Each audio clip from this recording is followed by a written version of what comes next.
খাজা গরিব নওয়াজের আগুনের সামনে পাথর ঝুলে গেল। আল্লাহ, ও আমার আল্লাহ, জাদুকর আমাকে মারবে, এই পানি ব্যবহার করতে দেবে না। আল্লাহ বলে, ও খাজা গরিব নওয়াজ, তুমি আমার হয়ে গেছো, আমি আল্লাহ তোমার হয়ে গেছি। ও খাজা গরিব নওয়াজ, টেনশন নেবে না, চলো আনা সাগরে ধারে যাও, লোটাটা একবার ডোবাও আর বলো, হে আনা সাগরের পানি লোটার মধ্যে আয়। আমি আল্লাহ কেমন করে লোটার মধ্যে গোটা পানিকে ঢুকিয়ে দিয়ে যারা তোমাকে পানি দেবে না বলেছে, আমি আল্লাহ তাদেরকে আরো পানি দেব না। এটা খাজা গরিব নওয়াজ ইমানদার মুমিন হয়ে যাবার কারণে, আল্লাহ হয়ে যাবার কারণে, আল্লাহর হুকুম মেনে নেওয়ার কারণে আমার মালিকও তিনার হয়ে গিয়েছিলি। বলতে পারেন না? আরো জোরে হয় না? আরো জোরে হয় না? হযরত মাওলানা পীর আব্দুল কাদের জিলানী তিনি আল্লাহর হয়ে গেলেন, আল্লাহ স্বয়ং তিনার হয়ে গেলেন। কে বড় পীর? যে বড় পীর ঘোষণা দিলেন, मैंने एक साथ না খায়া না পিয়া না সোয়া, আমি এক বছর খাই না, পান করি না, ঘুমাই না।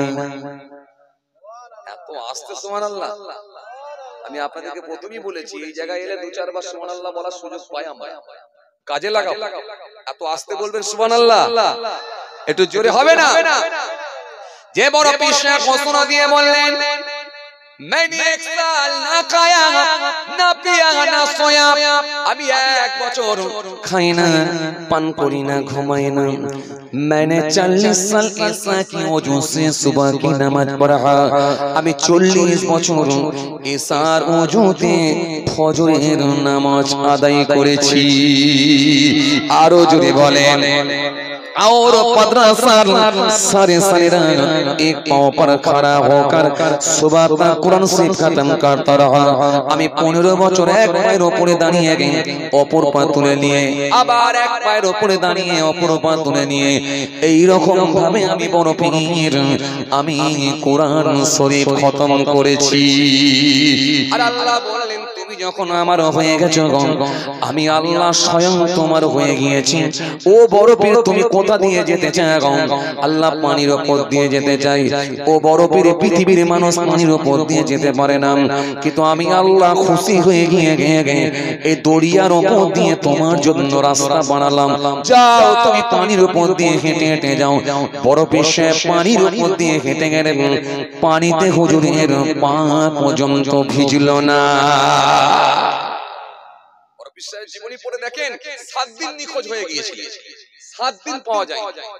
দরিয়ার উপরে দাঁড়িয়ে দাঁড়িয়ে নামাজ পড়ছে, দরিয়ার উপর দিয়ে হেঁটে হেঁটে যাচ্ছে। ছেলে খেলা কথা না। হে তরুণিয়া নওজওয়ান জামাকেরা, হে আমার মুরব্বিয়ানেরা, বাবা রাসূলের দিকে বলি, আমরা ইসলাম ধর্মের মানুষ, কিন্তু আমাদের কার্যকলাপ, কর্মকাণ্ড, আমাদের হাঁটা, আমাদের খাওয়া, আমাদের লেবাস, আমাদের পোশাক, আমাদের কথাবার্তা ধরনটা পড়ে দেখো বেঈমান নাস্তিকদের সঙ্গে মিলে যায়। আর বেঈমান নাস্তিকদের সঙ্গে যদি মিলে যায়, আপনি এখনো ধর্ম মানতে পারেন না ভাই। বলবেন, ও যে ধর্ম মানি না, কে বলেছে আপনাকে? জলসার মাহফিল বলে মাথায় টুপি দিয়ে বসি, জলসার মাহফিল বলে গায়ে পাঞ্জাবি দিয়ে গিয়ে বসি। ঈদের দিনে আমরা ঈদের মাঠটা গিয়ে ভর্তি করি, জুম্মার দিনে ওপরে, জুম্মার দিনে ওপরে গিয়ে দোতলাটা ভর্তি করে দিয়ে, বারান্দাটা ভর্তি করে, মসজিদের নিচেটাও ভর্তি করে দিয়ে, মাইকে কই মাইকে জোর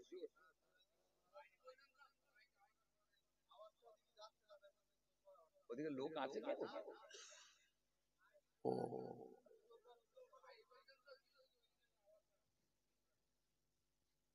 ঠিক আছে, ঠিক আছে, এই তো ভাই, আর কথা তো এবার গিলে ফেলবো যে। তাকান, খেয়াল কর, খেয়াল কর।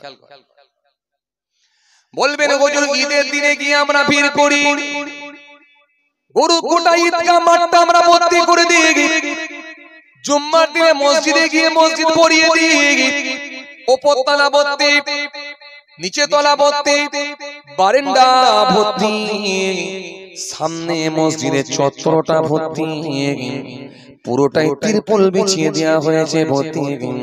এরপরও কি বলবেন আমরা ধর্ম মানি না? অবশ্যই অবশ্যই অবশ্যই ধর্ম মানে, কিন্তু নবী আমাদেরকে যে নকশা দিয়ে গেছে সেই নকশায় যদি ধর্ম মানতাম তাহলে আমাদের লেবাস পোশাক কথাবার্তা আমাদের হাঁটা আমাদের খাওয়াটা কোনো বেঈমান নাস্তিকদের সঙ্গে মিলে যেত না। এইজন্য ধর্ম মানা হয় দুই রকম ভাবে। এমন কিছু মানুষ আছে দেখবে রমজান মাসে এক মাস রোজা রাখে, এক মাস তারাবি পড়ে, এক মাস রোজা রেখে, এক মাস তারাবি পড়ে, ঈদের দিনে ঈদের মাঠেতে গিয়ে চোখের পানি ছেড়ে কেঁদে কেঁদে বলে মালিক তুমি আমার রোজা তারাবিকে কবুল করে নাও। এই লোকগুলো আছে। আবার কিছু মানুষ আছে দেখবে একদিনও রোজা রাখে না, একদিনও তারাবি পড়ে না, কিন্তু ঈদের দিনে চকচকে পাঞ্জাবি পরে এত সুন্দর করে পাগড়ি বেঁধে সারা গায়ে খুশবু মেরে ফাঁস কাতারে গিয়ে ভিড় জমিয়ে দেয়। এরা মনে মনে ভাবে আমরাই মনে হয় অরিজিনাল ধর্ম মানছি। আর লোকে দেখলে মনে করে এক মাস রোজা তো দূরের কথা, বরং এরা মনে হয় 3 মাস রোজা রেখে এসে ঈদ পড়তে এসেছে। কথা ঠিক কিনা? দুই রকম লোক। কেউ দেখবেন জুম্মার দিনে জুমার নামাজ পড়তে যায়, সকাল সকাল গোসল করে নেয়, ওযু করে নেয়, গোসল করে ওযু করে জুমার দিনে মসজিদে যায়, মসজিদে গিয়ে আজানের পরে একটা একটা করে সুন্নাত নামাজগুলো আদায় করে নেয়। তাহিয়াতুল ওযু, দুখুলাল মসজিদ, ক্বাবলাল জুমআ, বাদাল জুমআ, আখিরি জোহর, সুন্নাত নফল, ইমামের পেছনে 2 রাকাত নামাজ ফরজ, সবটাই আদায় করে নিয়ে সুন্নাত নামাজগুলো পড়ে নিয়ে বাকি সুন্নাতগুলো কমপ্লিট করে সব টোটাল 22 রাকাত নামাজ পড়ে কেউ দেখবেন বাড়ি ফিরে যায়। আবার দেখবেন কিছু মুসলমান আছে দেখবেন একদিনও দেখবেন এরা 22 রাকাত নামাজ পড়ে না, প্রতি জুম্মায় দেখবেন মসজিদে যায়, ইমামের খুতবাটা পর্যন্ত পড়ে না, খালি ইমামের পেছনে 2 রাকাত নামাজ পড়ে ছুটে পালিয়ে যায়। এরা মনে করে আমরা মনে হয় ভালোই ধর্ম মানছি।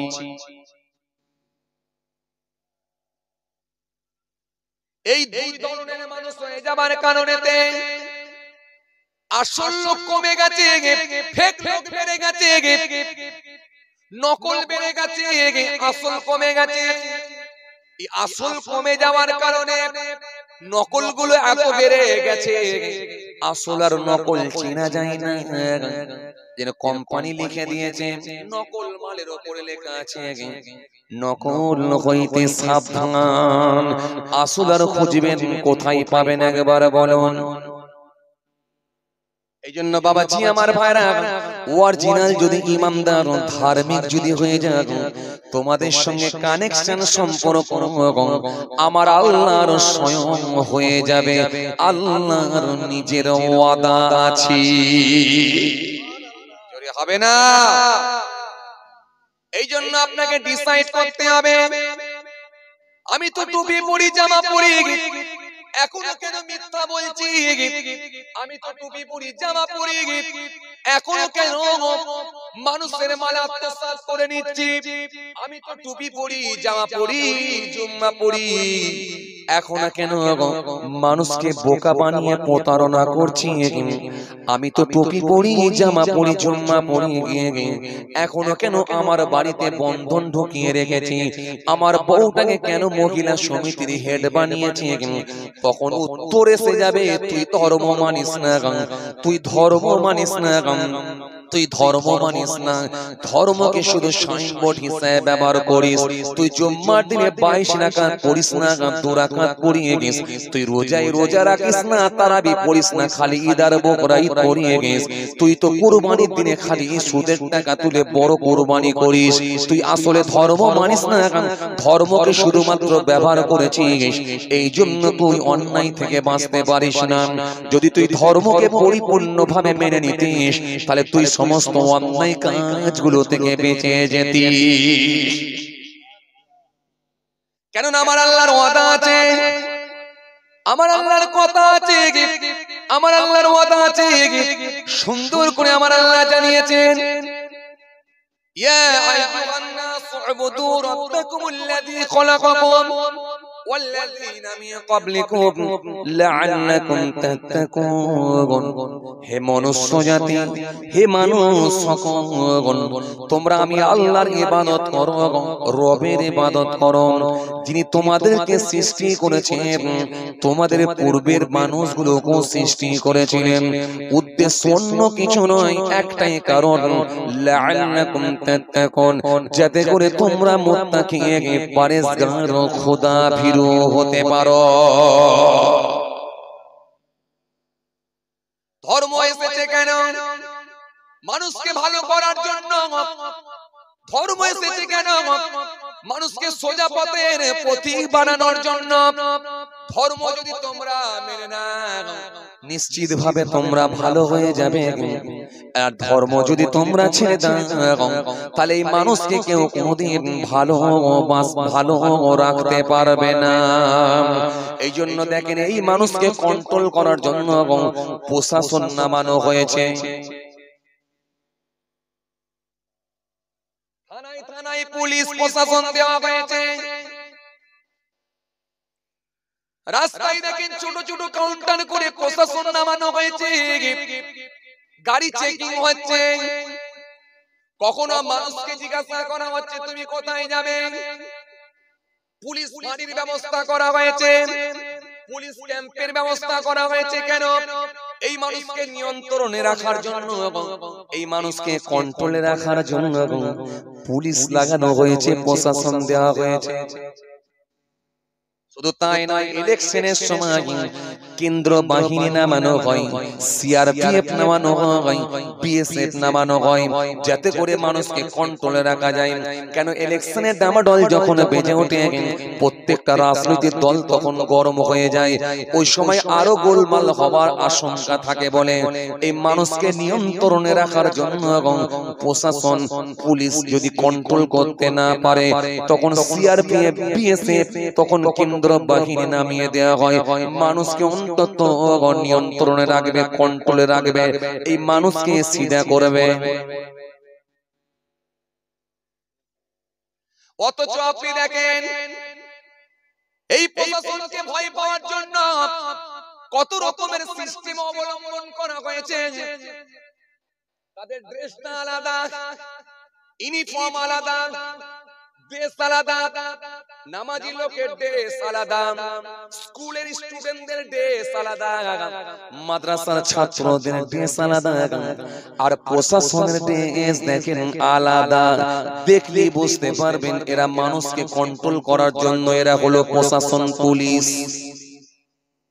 শুধু তাই নয়, ভয় পাওয়ার জন্য, এই মানুষকে ভয় খাওয়ানোর জন্য দেখেন প্রশাসন কাঁধেতে দেখেন বন্দুক নিয়ে ঘুরে, কিংবা কোমরে পিস্তল নিয়ে ঘুরে, যাতে করে মানুষ,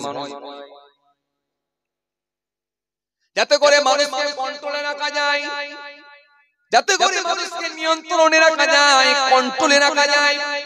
এই মানুষকে ভয় পাওয়ানোর জন্য অস্ত্র তারা ব্যবহার করে। প্রশাসন কোমরে বন্দুক, কাঁধে বন্দুক নিয়ে, পিস্তল নিয়ে ঘুরে বেড়ায়, যাতে করে মানুষ ভয় পায়। শুধু তাই নয়, সাধারণ মানুষকে ভয় পাওয়ার জন্য, ভয় খাওয়ানোর জন্য তাদের একটু লেবাস, পোশাক, ড্রেসটাও, চেহারাটাও অন্যরকম হয়। তাদের মোচগুলো দেখবেন ভয়ঙ্কর মোচ, বড় বড় মোচ রাখে, যাতে করে চট করে মানুষ দেখতেই ভয় পেয়ে যায়। শুধু তাই নয়, বড় বড় চশমা ব্যবহার করে, চুলের কাটিং আলাদা থাকে। শুধু তাই নয়, হেলমেট মাথায় দেয়, কথা বলে না, হেলমেট মাথায় দেয়, শুধু তাই নয় মাথায় তারা হেলমেট দেয়, শুধু তাই নয় কাঁধেতে তারা আবার রাতের বাতি জ্বালিয়ে দেয়। ডান দিকের কাঁধে বাঁ দিকের কাঁধে বাতি জ্বলে, দীপ দীপ করে বাতি জ্বলে।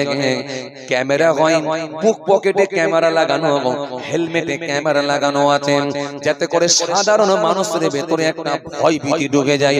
আমি হলাম পুলিশ প্রশাসন, ভয় পাই।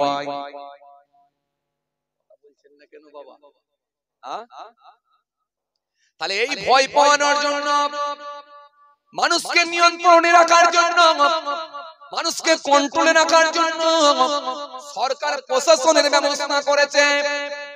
এরপরেও আপনারা বলেন তো দেখি, এরপরেও আপনারা বলেন তো দেখি, অন্যায় কি আজকের দিনে কমেছে? হয়তো প্রশাসন না থাকলে আরো বেশি হতো, কিন্তু প্রশাসন থাকার পরও কিন্তু অন্যায় কিন্তু একেবারে নির্মূল হয়ে যায় না, বেরিয়ে চলেছে। চুরি বেড়েছে, খুন বেড়েছে, ধর্ষণ বেড়েছে, নারী নির্যাতন বেড়েছে, নারী নির্যাতন বেড়েছে, খুন বেড়েছে। এগুলো দেখেন আজকের দিনে খুব বেশি বেশি বেড়েছে কি বাড়েনি?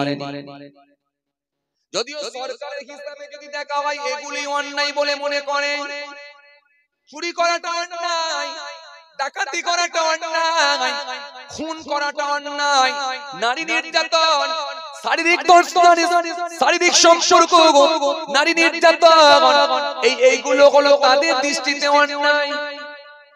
কিন্তু এই অন্যায়কে নির্মূল করতে পারে না কেন? আরো কিছু অন্যায় করার ব্যবস্থা করে দিয়েছে। এই অন্যায় করার ব্যবস্থা করে দেওয়ার কারণে এই অন্যায়গুলো নির্মূল করতে পারে না।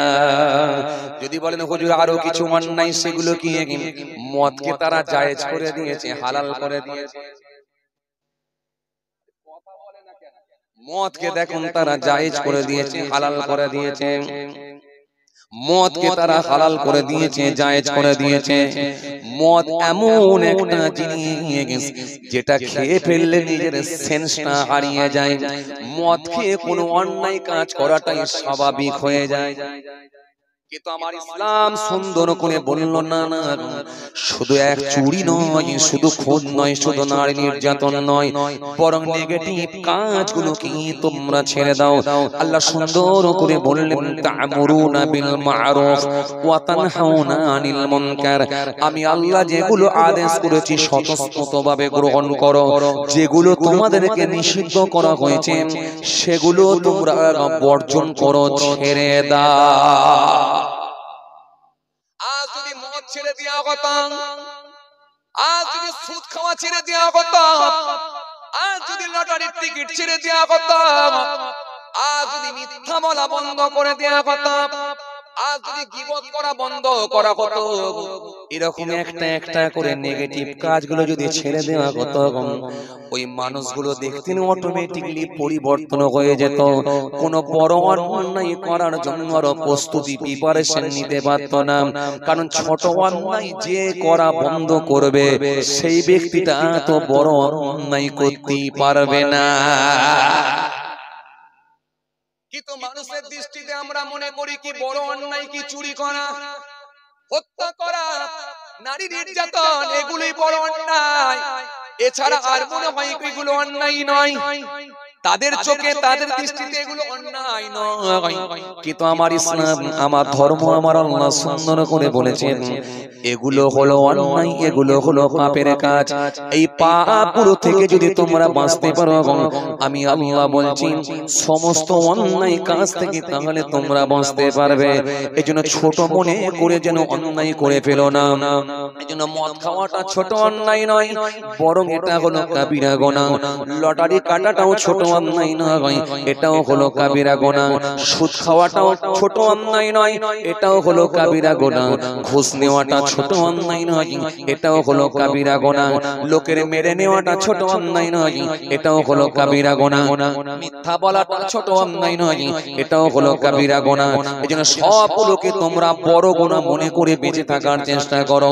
যদি বড় গুনাহগুলো থেকে বেঁচে যেতে পারো, আমি আল্লাহ বলি ইনতাজতানিবু কাবাইরা মা তুনহাউনা আনহু নুকাফির আনকুম সাইয়্যাতিকুম ওয়া নুদখিলুকুম মুদখালান কারীমা। ও বান্দা, তোমরা যদি বড় গুনাহগুলো থেকে বাঁচতে পারো, এই সমস্ত বড় গুনাহগুলো থেকে যদি নিজেকে বাঁচিয়ে নিতে পারো, আমি আল্লাহ কথা দিচ্ছি তোমাদের সাগীরা গুনাহ, ছোট গুনাহ যেগুলো থাকবে সেগুলোকে আমি আল্লাহ ক্ষমা করে দিয়ে সম্মানজনক স্থানে, সম্মানজনক জায়গাতে তোমাদেরকে প্রবেশ করিয়ে দেব। কারণ কিছু বুঝতে পারলেন? এত কায়দা কারণ করে, এত টেকনিক নিয়ে কিন্তু মানুষকে আজকে পাপ মুক্ত বানানো, অন্যায় মুক্ত বানানো সম্ভব হয় না প্রশাসনের দ্বারা। কেন? কেন তারা দেখেছে, তাদের দৃষ্টিতে দেখেছে এইগুলো অন্যায়, এগুলো অন্যায় নয়, এর কিছু অন্যায়কে তারা জায়েজ করে দিয়েছে। আর ইসলাম যেগুলোকে বলেছে এগুলো সবই অন্যায়, নিষিদ্ধ কাজ। এই টোটাল নিষিদ্ধ কাজ যদি তুমি বন্ধ করতে পারো, তাহলে দেখবে সব কাজ থেকে তুমি বেঁচে যাবে। কথা বুঝতে পারছেন না? জোরে হবে না সুবহানাল্লাহ? এই জন্য আপনি মক্কার জমিনে চলে যান, আরবের জমিনে চলে যান, মক্কা শরীফে চলে যান, মদিনা শরীফে যান। যেই দেশে গেলে আপনি দেখতে পাবেন শুধু মক্কার মানুষই এমনটা নয়, যেই দেশে আপনি গেলে দেখতে পাবেন শুধু মদিনার মানুষ এমন নয়, বরং সেখানে থাকে সারা পৃথিবীর মানুষ আসে। কথা বলে না কেন? লোকজন তো বাড়ছে মাশাআল্লাহ, তো কথা বলেন। যেখানে সারা পৃথিবীর মানুষের আসা যাওয়া আনাগোনা আছে না নাই? আছে না নাই? আপনি মক্কা শরীফে গেলে আমেরিকার মানুষ পাবেন, মক্কার জমিনে গেলে আপনি ব্রিটেনের মানুষ পাবেন, মক্কার জমিনে গেলে আপনি ফ্রান্সের মানুষ পাবেন, মক্কার জমিনে আপনি লন্ডনের মানুষ পাবেন, মক্কার জমিনে গেলে আপনি মক্কার জমিনে গেলেন আপনি পাকিস্তানের মানুষ পাবেন, মক্কার জমিনে আপনি আফগানিস্তানের মানুষ পাবেন, মক্কার জমিনে আপনি ভারতের মানুষ পাবেন, মক্কার জমিনে আপনি বাংলাদেশের মানুষ পাবেন। এক কথায় সারা ওয়ার্ল্ড, সারা পৃথিবীর মানুষ পাওয়া যায় না একমাত্র সোনার মক্কা শরীফ, মদিনা শরীফে। জোরে হবে না? আরো জোরে হয় না? সারা পৃথিবী থেকে মানুষ আসে, অথচ দেশটা চলে একটা সিস্টেমেটিক, দেশটা চলে একটা সিস্টেম অনুযায়ী। হাজার সুদখোর হলেও, হাজার ঘুষখোর হলে, হাজার মিথ্যেবাদী হলে, যখন মক্কার জমিনে পৌঁছে যায়, একবার কাবা বাইতুল্লাহকে যখন একবার নিজের চামড়ার চোখে দেখে ওই মানুষটার অন্তরে এমন ভয় ভীতি ঢুকে যায়, সেখানে সে দাঁড়িয়ে দাঁড়িয়ে তওবা করে, মালিক আর আমি গুনাহ করতে পারবো না, তোমার কাবা শরীফ আমি চামড়ার চোখে দেখে নিয়েছি। এই জন্য মক্কা শরীফের ভিতরে প্রবেশ করলে মানুষের ভয় ভীতি ঢুকে যায়। কিসের ভয়? সেটা হলো আল্লাহর ভয়। কিসের ভয়? সেটা হলো আল্লাহর ভয়। কিসের ভালোবাসা? সেটা হলো নবীর ভালোবাসা। নবীর ভালোবাসা, আল্লাহর ভয় যখন ভিতরে ঢুকে যায়, কোন অপরাধী যখন, মুসলমান অপরাধ করেও দেশেতে অপরাধ করেছে কিন্তু মক্কায় হজ করার নিয়তে যখন গেছে, ওই মানুষটা দেখবেন একটা সিস্টেমেটিক হয়ে সিস্টেমেটিক চলে, ওই মানুষটার মধ্যে দেখবেন একটা সিস্টেম তৈরি হয়ে যায়, ওই মানুষটার মধ্যে দেখবেন একটা ভয় ভীতি আলাদা কাজ করে। এই জন্য মক্কা শরীফে সারা পৃথিবীর মানুষ গেলে মক্কার জমিনে কোনো অন্যায় হয় না। মক্কা শরীফের জমিনে চুরি হওয়া তো দূরের কথা, চুরি হওয়া তো দূরের কথা, বরং মক্কা শরীফের জমিনে একটা জুতো পর্যন্ত চুরি হয় না। কথা কয়, একটা জুতো পর্যন্ত চুরি হয় না। নারী নির্যাতন তো দূরের কথা, কোন নারীর দিকে মনে রাখবেন মক্কার মানুষরা নারীর দিকে একবার চোখ তুলেও তাকাতে পারবে না, কারণ তাদের ভেতরে একমাত্র আমার মালিক আল্লাহর ভয় ঢুকে যায়। যখন ওই মানুষগুলো দেখবেন চুরি তো দূরের কথা, এক ওয়াক্ত নামাজ পর্যন্ত ছাড়ে না। এজন্য মক্কা শরীফে যারা গেছেন, হজ করতে গেছেন, জিজ্ঞাসা করে দেখবেন মক্কা শরীফের জমিনে দোকানগুলোকে ঝাপটা বন্ধ করতে হয় না, ঝাপটা তুলে রাখে। রাখে, ঝাঁপ তোলা থাকে, ছাটা তোলা থাকে, নামাজের ওয়াক্ত হয়ে গেলে মসজিদে গিয়ে নামাজ আদায় করে।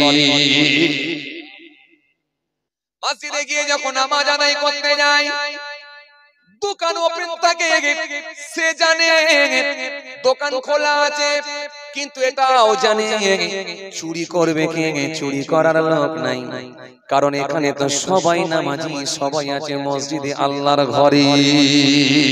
অথচ আপনি যদি দেখেন, আমার দেশে যদি একবার তাকিয়ে দেখেন, ছোট্ট একটা পানের দোকান, ছোট্ট একটা ফলের দোকান, ছোট্ট একটা চায়ের দোকান, সে যদি একবার যদি দুপুর বেলা যদি পেট্রোল পাম্প থেকে 2 লিটারের একটা বোতল নিয়ে গিয়ে যদি পানি আনতে যায়, সে চিন্তায় পড়ে যায়, আমার দোকানে কাকে বসিয়ে রাখবো, কেন দোকানে ক্যাশ বাক্স ছেড়ে গেলেই মনে হয় কেউ চুরি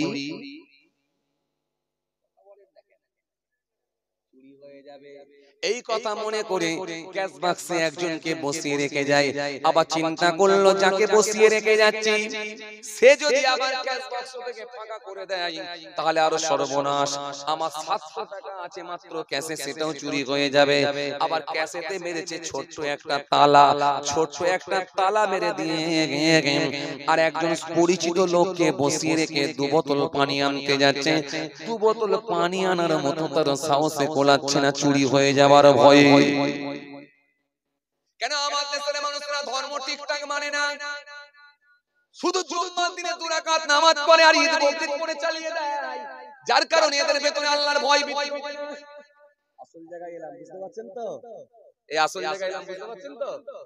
এই জন্য আর মক্কার মানুষরা ধর্ম এমন ভাবে মেনে নিয়েছে, তাদের বুকের ভেতরে এমন ভয় ভীতি ঢুকেছে, কেউ দেখতে পায় না। ইন্নাল্লাহা কানা সামিয়াম বাসীরা, নিশ্চয় আমার আল্লাহকে আমরা লুকাতে পারবো না, তিনি সব কিছু দেখেন এবং শোনেন।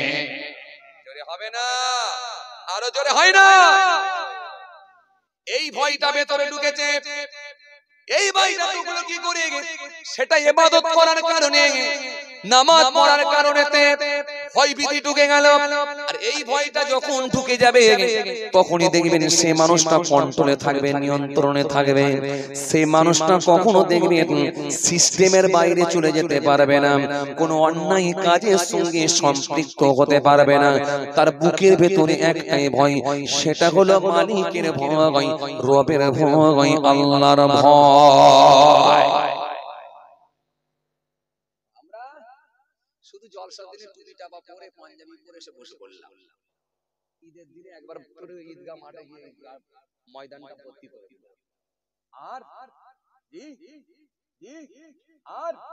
আর জুম্মার দিনে 2 রাকাত নামাজ পড়ে নিল। আর শাবে বরাতে পাঞ্জাবি পায়জামা পরে মাথায় টুপি দিয়ে এমন কবর জিয়ারত করছে, ওই সব কথা বলছেন না কেন?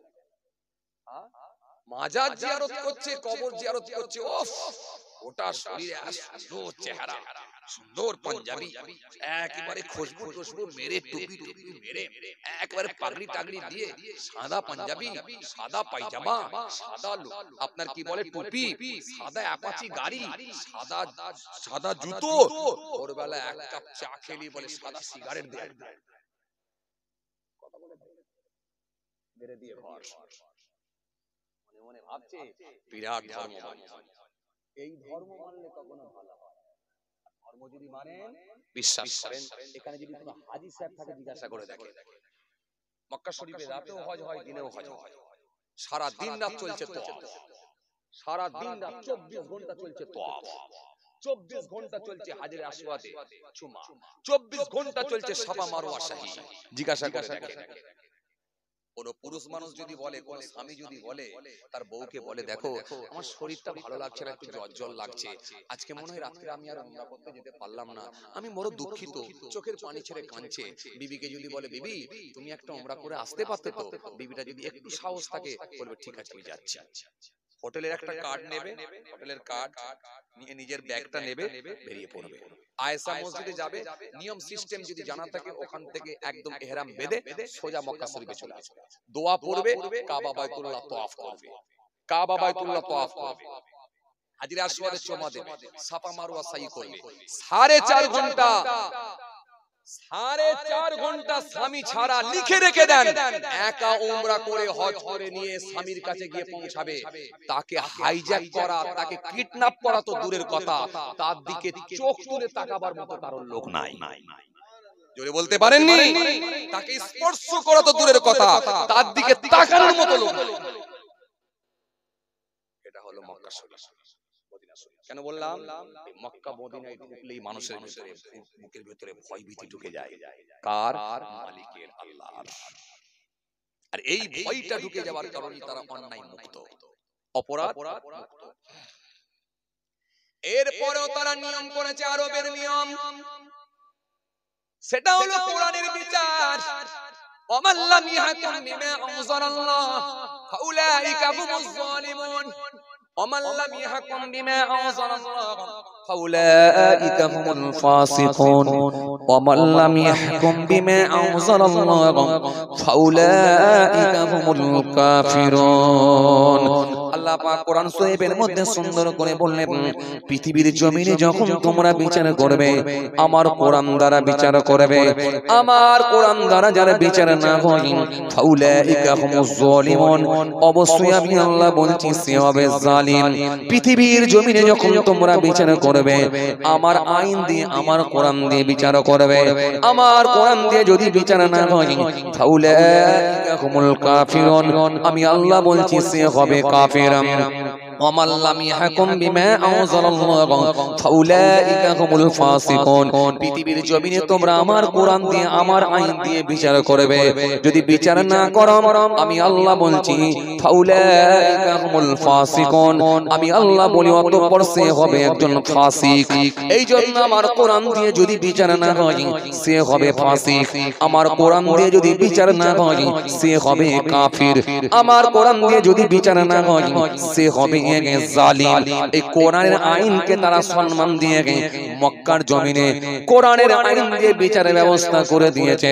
এজন্য চুরি যদি একবার কেউ করে, বাই চান্স 10 বছর 20 বছর পরেও যদি একবার কেউ চুরি করে ফেলে, কোরআনের আইন দিয়ে বিচার হয়ে যায়, তার হাত দুটো কেটে দেয়, এমন ভাবে হাত কেটে দেয় জম্মের মতো, সে চুরি তো করতেই পারবে না। আর তার দেখা দেখি যদিও কোনো মানুষ চুরি করার চিন্তা ভাবনা নেয়, তারাও জীবনের মতো ভুলে যায়। এই কোরআনের আইনকে তারা প্রাধান্য দিয়ে বিচার দেয়। যদি কোনো নারী নির্যাতন হয়, যদি কোনো নারী নির্যাতন হয়, কোন যদি নারী হত্যা হয়, শারীরিক সম্পর্ক তৈরি করে যদি হত্যা করে, আল্লাহর কোরআন দিয়ে বিচার হবে, তাকে এক বুক মাটিতে ডুবতে দাও, এক বুক মাটিতে পুঁতে দিয়ে কাঁকর পাথর নিক্ষেপ করে তাকে হত্যা করো। এই রকম ভাবে যখন হত্যা করে দেওয়া হয়, তখন যে ব্যক্তির আশা আকাঙ্ক্ষা ছিল জনমের মতো ভুলে যায়। এটা আল্লাহর কোরআনের আইন দিয়ে বিচার হওয়ার কারণে, আর আল্লাহর ভয় ভীতি ভিতরে ঢুকে যাওয়ার কারণে ওই দেশের মানুষগুলো অন্যায় মুক্ত, পাপ মুক্ত হয়ে যায়। কিছু কথা বুঝতে পারছো? আর আমার দেশে যে যত বড় অপরাধী হোক না কেন, সে জানে আমার সাইটে আছে নেতা, আমার ডান দিকে আছে নেতা, আমার বাঁ দিকে আছে নেতা। কারণ আমি তো একটা ব্যানারে আছি, আমি তো একটা ঝান্ডার নিচে আছি, কোনো টেনশন নাই। আমি যত বড় অপরাধী হই না কেন, আমার সামনের গেট দিয়ে যদি জেলের ভেতরে নিয়ে যাই, পেছনের গেট দিয়ে আমাকে বের করে দিতে দেরি হবে না ভাই। এই জন্য গুজরাটের জমিনে দেখো বিলকিস বানুকে যেভাবে শারীরিক সম্পর্ক তৈরি করা হয়েছিল, ও বাবাজি শুনে রাখেন, প্রায় 10 থেকে 11 জন আসামিকে যখন জামিন দেওয়া হলো, শুধু জামিন দেওয়া হলো না, বরং তাদেরকে ফুলের মালা পরিয়ে দিয়ে তাদেরকে বরণ করে নেওয়া হলো, যেন মনে হচ্ছে কত বড় একজন পালোয়ান বেরিয়ে আসছে, যেন মনে হচ্ছে বিশ্বজয় করে আসছে। আসলে কিন্তু এরা আসামি, অপরাধী। এই অপরাধীগুলোকে যদি ফুলের মালা পরিয়ে দিয়ে যদি ছেড়ে দেওয়া হয়, তাহলে আপনারা বলেন অন্যায় পারবে না কমবে ভাই।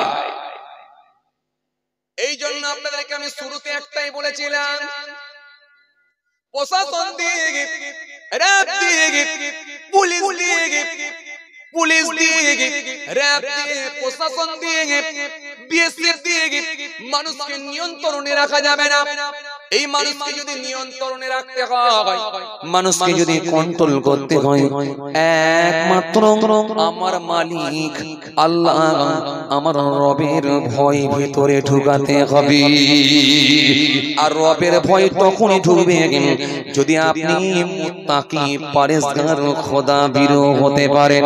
আর খোদাবীর মুত্তাকি তখনই হবে যখন আপনি আল্লাহর নির্দেশ, রাসূলুল্লাহর নির্দেশকে আপনি পরিপূর্ণভাবে মেনে নেবে, তখন আপনি ঈমানদার মুমিন। আর মুমিন যদি আপনি হয়ে যান, আপনার কোনো টেনশন নাই, আপনার কোনো চিন্তা নাই, আপনাকে পৃথিবীর জমিনে কেউ সাহায্য করুক আর নাই করুক, আপনাকে কেউ হেল্প করুক আর নাই করুক, কিন্তু আমার মালিকের ওয়াদা আছে, লা তাহিনু ওয়া লা তাহজানু ওয়া আনতুমুল আলাউনা ইন কুনতুম মুমিনিন। খবরদার তোমরা ভয় পেও না, ঘাবড়াবে না, চিন্তিত হয়ো না। আমি আল্লাহ বলছি তোমরাই বিজয়ী হবে। শর্ত হলো একটা, ইন কুনতুম মুমিনিন, যদি তোমরা মুমিন হয়ে যাও। জোরে হবে না সুবহানাল্লাহ? আরো খুশি মনে হয় না? এইবার আসেন, এখন তো আপনি যাকে বলবেন সেই বলবেন আমি মুমিন। কথা বলে কথা বলে বলবেন আমি মুমিন, বলবেন না? যাকে বলবেন সেই বলবে আমি মুমিন। কেউ কিন্তু বলবে আমি মুমিন ছাড়া নয়। একটা বেঈমান সেও বলবে আমি মুমিন, একটা মুনাফিক সেও বলবে আমি মুমিন, একটা ফাসিক সেও বলবে আমি মুমিন, একটা মুরতাদ সেও বলবে আমি মুমিন। মুরতাদ কারা আপনারা জানেন? কথা কয় না, কথা বলছেন। মুরতাদ কারা আপনারা জানেন? জানেন না। ফাসিক কারা আপনারা জানেন? জানেন না। মুনাফিক কারা আপনারা জানেন? তাও জানেন না, জানেন না। বেঈমান কারা এটা কি আপনারা জানেন? তাও জানেন না। আল্লাহর ওয়াদা হলো তোমরা যদি আমার হয়ে যাও, আমি আল্লাহ স্বয়ং তোমাদের হয়ে যাব। কেমন করে তোমাদেরকে হেফাজত করব তোমরা বুঝতে পারবে না, টের পাবে না। কেন খাজা গরিব নওয়াজকে অনেক মারার চেষ্টা করেছিল, জাদুকর উপর থেকে পাথর নিক্ষেপ করেছিল, কিন্তু আমি আল্লাহ বাঁচিয়েছিলাম। খাজা গরিব নওয়াজ আমার কাছে হাত তুলে বলেছিল, মালিক তুমি যদি আমাকে মেরে দাও তাহলে আমি খাজা গরিব নওয়াজ মরতে রাজি, আর তুমি যদি আরো কিছুদিন আমার দ্বারাই দিনের কাজ করিয়ে নিতে চাও তাহলে তুমি এর দায়িত্ব নিয়ে হেফাজত করো। আল্লাহ বললেন, হে আমার খাজা তুমি আমার হয়ে গিয়েছো, আমি আল্লাহ তোমার হয়ে গিয়েছি, কোনো টেনশন নিও না। চলো পাথরের দিকে আগুনের ইশারা করো, আর আমি আল্লাহ ওই ইশারাতে পাথরকে ঝুলিয়ে দেব, একবার দেখো। জোরে বলতে পারেন না? আরো জোরে হয় না? খাজা গরিব নওয়াজের আগুনের ইশারায় পাথর ঝুলে গেল। আল্লাহ, ও আমার আল্লাহ, জাদুকর আমাকে মারবে, এই পানি ব্যবহার করতে দেবে না। আল্লাহ বলে, ও খাজা গরিব নওয়াজ তুমি আমার হয়ে গেছো, আমি আল্লাহ তোমার হয়ে গেছি। ও খাজা গরিব নওয়াজ টেনশন নেবে না। চলো আনা সাগরের ধারে যাও, লোটাটা একবার ডোবাও, আর বলো, হে আনা সাগরের পানি লোটার মধ্যে আয়। আমি আল্লাহ কেমন করে লোটার মধ্যে গোটা পানিকে ঢুকিয়ে দিয়ে যারা তোমাকে পানি দেবে না বলেছে, আমি আল্লাহ তাদেরকে আরো পানি দেব না। এটা খাজা গরিব নওয়াজ ইমানদার মুমিন হয়ে যাবার কারণে, আল্লাহওয়ালা হয়ে যাবার কারণে, আল্লাহর হুকুম মেনে নেওয়ার কারণে আমার মালিকও তিনার হয়ে গিয়েছিলি। বলতে পারেন না? আরো জোরে হয় না? আরো জোরে হয় না? হযরত বড় পীর আব্দুল কাদের জিলানী তিনি আল্লাহর হয়ে গেলেন, আল্লাহ স্বয়ং তিনার হয়ে গেলেন। কে বড় পীর? যে বড় পীর ঘোষণা দিলেন, मैंने अक्सर না খায়া না পিয়া না সোয়া, আমি এক বছর খাই না, পান করি না, ঘুমাই না। এত আস্তে সুবহানাল্লাহ। আমি আপনাদেরকে প্রথমেই বলেছি এই জায়গায় এলে দু চারবার সুবহানাল্লাহ বলার সুযোগ পাই আমরা, কাজে লাগাও। এত আস্তে বলবেন সুবহানাল্লাহ, একটু জোরে হবে না? যে বড় পীর সাহেব ঘোষণা দিয়ে বললেন, मैंने एक साल ना खाया ना पिया ना सोया, আমি এক বছর খাই না, পান করি না, ঘুমাই না।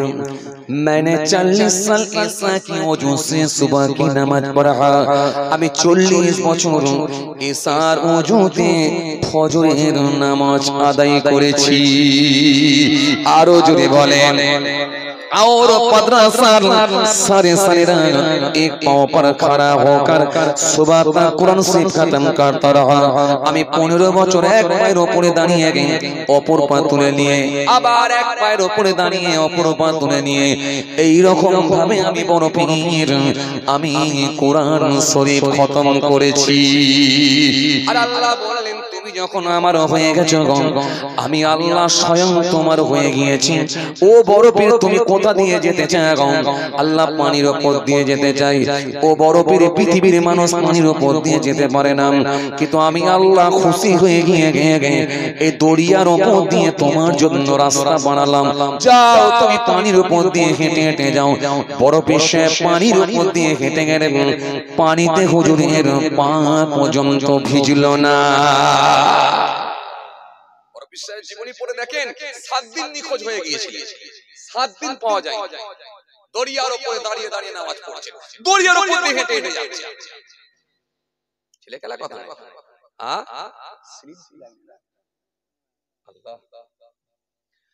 কথা কিছু বুঝতে পারছেন? বড় পীর সাহেব জীবনী পড়ে দেখেন।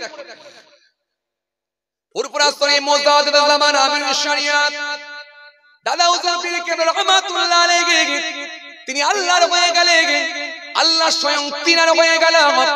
এটা আমার আল্লাহর ওয়াদা আছে। এটা হলো ইলমে লাদুন্নির ব্যাপার। ইলমে লাদুন্নি শুধু স্কুল কলেজ ইউনিভার্সিটিতে পড়লে পাওয়া যায় না। এটা তপস্যা জিকির করতে করতে করতে করতে মানুষ যখন আল্লাহর সঙ্গে কানেক্ট সম্পর্ক তৈরি করে, আমার আল্লাহ তার জবানের দোয়াটা কবুল করে নেয়। এজন্য বাতিনি ইলমে লাদুন্নি তারাই হাসিল করে যারা একমাত্র আল্লাহ ওয়ালা হয়ে গেছে। আমি বুঝাতে চেয়েছি, বাপ মাকে আমরা রোজ পাচ্ছি বলে অবহেলার জায়গায় পৌঁছে দিয়েছি, কিন্তু শ্বশুর শাশুড়িকে আমরা কম পাচ্ছি বলে অনেক বেশি গুরুত্ব আমরা দিচ্ছি, তাদের গুরুত্ব কিন্তু আমরা বাড়িয়ে দিয়েছি। এইটাই আমি বুঝাতে চেয়েছি। আমরা রোজ জলসা পাচ্ছি বলে অবহেলার জায়গায় পৌঁছে দিয়েছি। ওয়াজ খুললে, মোবাইল খুললে ওয়াজ বেরোচ্ছে বলে আর কোনো গুরুত্ব নেই, অবহেলার জায়গায় পৌঁছে দিয়েছি। কিন্তু তৎকালীন সময় জলসা কম হতো বলে জলসার গুরুত্ব অনেক আমরা বেশি দিতাম। তবে একটা কথা মনে রাখবেন, ভালো করে শোনেন, মোবাইলে ওয়াজ শোনা আর এখানে গিয়ে বসা দুটো এক হতে পারে না। যার সুযোগ নেই সে মোবাইলে দেখবে, কিন্তু যে পাড়ায় হচ্ছে তাদের সুযোগ আছে, তারা এখানে বসবে। মক্কা শরীফে গিয়ে ওখানে গিয়ে কাবা বাইতুল্লাহ শরীফ তওয়াফ করা, সাফা মারওয়া সাহি করা, হাজরে আসওয়াদে চুমা দেওয়া, কাবা বাইতুল্লাহ চোখের সামনে দেখা আর ছবিতে দেখা দুটো এক নয়। তো মোবাইলে ছবিতে ওয়াজ শোনা, মোবাইলেতে দেখা আর এখানে পাড়ার লোকের সুযোগ পেয়েছি এখানে এসে বসা, দুটো এক নয়। বসবেন কেন? বসলে কি আছে? লাভ আছে। রাসূল বলেছেন, মাজলিসু ফিকি খায়রুন মিন ইবাদাতি 60 সানা। আল্লাহর নবী বলছেন 60 বছর নফল ইবাদত করার থেকেও একটা দিনই মাজলিস হলো আল্লাহর কাছে উত্তম। সুবহানাল্লাহ। এত আস্তে বলবেন, জোরে বলবেন না। 60 বছর নফল ইবাদত করার থেকেও একটা দিনই মাজলিস হলো আল্লাহর কাছে উত্তম। এবার আপনি যদি বলেন আমার ঘরে শুয়ে শুয়ে আমার সব জানা আছে, তাহলে আপনি বেশি পণ্ডিত না আমার আল্লাহ যেটা বলেছে, আমার নবী যেটা বলেছে তেনারা বেশি পণ্ডিত? এবার আপনি বলেন। কথা বুঝতে পারছেন? চেয়ার গুলো সব এমন হয়ে গেছে, আমার সে পা ঝুলিয়ে বসতে পারিনি, সে তক্ত বসে বসা লোক, কথা বুঝতে পারছেন না? তক্ত বসে খাটেতে বসে ওয়াচ করলে ভালো হয়। এখন সব ভিআইপি চেয়ার দেয়, কথা বুঝছে? এই ভিআইপি চেয়ার তো বরকে দেয়, খাপ না হলে ছোটবেলায় বাচ্চাকে দেয়, এখন দেখছি সব হুজুরদেরকেও দিচ্ছে। সব যত যাচ্ছে ভাই সব ফ্যাশন হয়ে যাচ্ছে, সব আধুনিক হয়ে যাচ্ছে, সবকিছু মডিফাই হচ্ছে। আসেন খেয়াল করেন, তাহলে এবারে বলেন বাবাজি আমার ভাইরা, তাহলে আপনি বেশি বুঝেছেন এজন্য ঘরে শুয়ে আছেন, নাকি না আমার নবী বেশি বুঝেছেন তাই এখানে আসতে বলেছেন, আমার আল্লাহ তাই ভালো বলেছেন বলি এই জায়গায় এসে বসতে বলেছেন? তাহলে কে বেশি বুঝেছে এবারে বলে? কথা কিছু বুঝতে পারছেন? হ্যাঁ, কি বললেন? 60 বছর নফল ইবাদত করার থেকে একটা দিনই মাজলিস হলো আল্লাহর কাছে উত্তম প্রিয়। তাহলে এই মাহফিলে আসা দরকার আছে না নাই? আছে। কেন আছে? এমনও মানুষ আমরা আছি সারাদিন ধরে কাজে কামে কর্মক্ষেত্রে আটকে থাকার কারণে, এরকম সপ্তাহের পর সপ্তাহ মাসের পর মাস কর্মক্ষেত্রে আটকে থাকার কারণে বা কর্মের সঙ্গে সম্পৃক্ত থাকার কারণে, কর্মের সঙ্গে সংযুক্ত থাকার কারণে এমনও মানুষ আমরা আছি যে হয়তো একবার দিনের বেলা সুবহানাল্লাহ শরীফও পড়া হয়নি। শুনছেন? একবার আলহামদুলিল্লাহ শরীফও পড়া হয়নি, একবার মাশাআল্লাহ বলা হয়নি, একবার দরুদ শরীফও পড়া হয়নি। কিন্তু এই মাহফিল যখন আমরা পেয়ে যাই, অন্তত 2-4 বার দরুদ শরীফ পড়ার সুযোগ পাই কি পাই না? আরে কথা বলছেন না কেন? পাই কি পাই না? পাই। এই মাহফিল যখন পাই আমরা অন্তত 2-4 বার সুবহানাল্লাহ আলহামদুলিল্লাহ আল্লাহর নামে তাসবিহ পড়ার সুযোগগুলো পাই কি পাই না? পাই। এই জন্য এই মাহফিলে গিয়ে বসলে লাভ আছে। একবার দরুদ শরীফ পড়লে কি লাভ আছে ভালো করে শুনে রেখে দেন। রাসূল সুন্দর করে জানিয়েছেন, ইন্নী লাকিতু জিবরিল ফাশানি ফাকালা ক্বালা আল্লাহু তাআলা মান সাল্লা আলাইকা সাল্লাইতু আলাইহি ওয়া মান সাল্লামা আলাইকা সাল্লামতু আলাইহি ফাশাহাদতু লিল্লাহি শুকরা। আল্লাহ নবী সুন্দর করে বললেন, দেখো সাহাবীরা, জিবরাইল এসে আমাকে খুশির সংবাদ দিয়েছেন। সাহাবীরা বলে, কি খুশির সংবাদ? আল্লাহর নবী বলেন, যে ব্যক্তি আমার উপর একবার দরুদ শরীফ পড়ে আমার আল্লাহ তার উপরে রহমত বর্ষণ করে থাকে। একটু জোরে হবে না? আরো জোরে হয় না? আর যে ব্যক্তি আমার উপরে সালাম পাঠ করে আমার আল্লাহ তার উপরে সালাম প্রেরণ করে থাকেন। নবী বলছে, এটা শোনার সাথে সাথে আমি রাসূল থাকতে পারি না, ফাসাজাদু লিল্লাহি শুকরা, আমি শুকরিয়ায় সিজদায় পড়ে গেলাম। মান সাল্লা আলাইয়া ওয়াহিদাতান সাল্লাল্লাহু আলাইহি আশারা, যে ব্যক্তি আমার উপরে একবার দরুদ শরীফ পড়ে আমার আল্লাহ তার উপরে 10টা করুণা 10টা রহমত বর্ষণ করে থাকে। তাহলে এই জলসার মাহফিলে আসলে আমরা উপকৃত হব কি হব না? কথা বলেন, লাভ আছে না নাই? এই আমরা লাভবান হব কি হব না? আছে। এরপর যদি বলেন আমি বেশি শিখে গেছি, আমি ঘরে গিয়ে শুয়ে থাকবো, সব আমার জানা আছে, তাহলে আপনি আপনার জায়গায় থাকেন ভাই, আপনি আপনার জায়গায় থাকেন। যদি বলেন বেশি বুঝে গেছি, আমি সব আমার জানা আছে কমপ্লিট, তাহলে আপনি আপনার জায়গায় থাকেন। বেশি বুঝে গিয়েছিল ইবলিস শয়তান, বলেছিল বেশি বুঝে গেছি। কথা বুঝতে পারছেন না? বেশি বুঝে গিয়েছিল বলি চলে গেল জাহান্নামে, গাড্ডায় চলে গেল। আর যেটা আল্লাহ আল্লাহ রাসূল বলেছে সেটা যদি মেনে নেওয়া হয় তাহলে আপনি হলেন বুদ্ধিমান জ্ঞানী। আসেন এবার আলোচনা একটু আগিয়ে যাই। খেয়াল করেন ভাইরা আমার, বন্ধুরা আমার, সাথী মহব্বতের ভাইরা, খুব খেয়াল করেন, ঠান্ডা বেরনে শুনে। আমরা হলাম ইসলাম ধর্মের মানুষ। আমাদের ধর্ম, কথা বলে, আমাদের ধর্ম ইসলাম। ইসলাম ইন্নাদ দীনা ইনদাল্লাহি ইসলাম। আল্লাহ বলছে আমার কাছে মনোনীত ধর্ম, শ্রেষ্ঠ ধর্ম, সেটা হলো ইসলাম ধর্ম। জোরে বলবেন না? আরো জোরে বলবেন না? আরো জোরে হয় না? এই ইসলাম ধর্ম এমন একটা ধর্ম, আল্লাহ বলছেন আমার কাছে শ্রেষ্ঠ ধর্ম। ইসলাম ধর্ম শ্রেষ্ঠ ধর্ম। ইসলাম ধর্মের কোনো বিকল্প হতে পারে না, এর জোড়া হতে পারে না। এর মধ্যে আছে কি নামাজ, এর মধ্যে আছে রোজা, এর মধ্যে আছে হজ, এর মধ্যে আছে যাকাত, এর মধ্যে আছে দান, এর মধ্যে দান, এর মধ্যে খায়রাত, এর মধ্যে আছে কি এর মধ্যে আছে আত্মীয়তা সম্পর্ক তৈরি করো, এর মধ্যে আছে কি ভালোবাসা, এর মধ্যে আছে আন্তরিকতা, এর মধ্যে আছে সম্প্রীতি, এর মধ্যে আছে উদারতা, এর মধ্যে আছে ইনসানিয়াত, এর মধ্যে আছে ঐক্য, এর মধ্যে আছে ভালোবাসা, এর মধ্যে আছে পারিবারিক জীবন কেমন হবে, সাংসারিক জীবন কেমন হবে, রাজনৈতিক জীবন কেমন হবে, অর্থনৈতিক জীবন কেমন হবে, পুরো পরিকাঠামোটা আপনার কেমন হবে, সব কোরআন হাদিস আপনাকে শিখিয়ে দিয়েছে। জোরে বলবেন না একটু? তাহলে ধর্ম আমার কাছে, ইসলাম ধর্ম আল্লাহ বলছে আমার কাছে শ্রেষ্ঠ ধর্ম। এই ধর্মের মানুষ যখন আমরা হব, তখন আপনাকে বলতে হবে আপনার নকশাটা কিন্তু নবিয়ানা নকশাই হয়ে যাবে। কিছু কথা বুঝতে পারছেন না? আপনার নকশাটা কিন্তু নবিয়ানা নকশাই হবে। আপনার নকশা কিন্তু কোনো কাফের বেঈমান বেদিনের সঙ্গে মিলতে পারবে না। এই নকশা হবে নবিয়ানা নকশা। আপনার নকশা হবে রাসূলুল্লাহর নকশা। আপনার লেবাস, পোশাক, খাওয়া দাওয়া, আখলাক, ব্যবহার, চরিত্র, কালচার, শিষ্টাচার, মা বাপের খেদমত সব নবী যা বলেছে সেইভাবে আপনাকে মানতে হবে, তবে আপনি ইসলাম ধর্মের মানুষ হিসেবে দাবি করতে পারবেন। কথা কিছু বুঝতে পারছেন বাবা? জি আসে।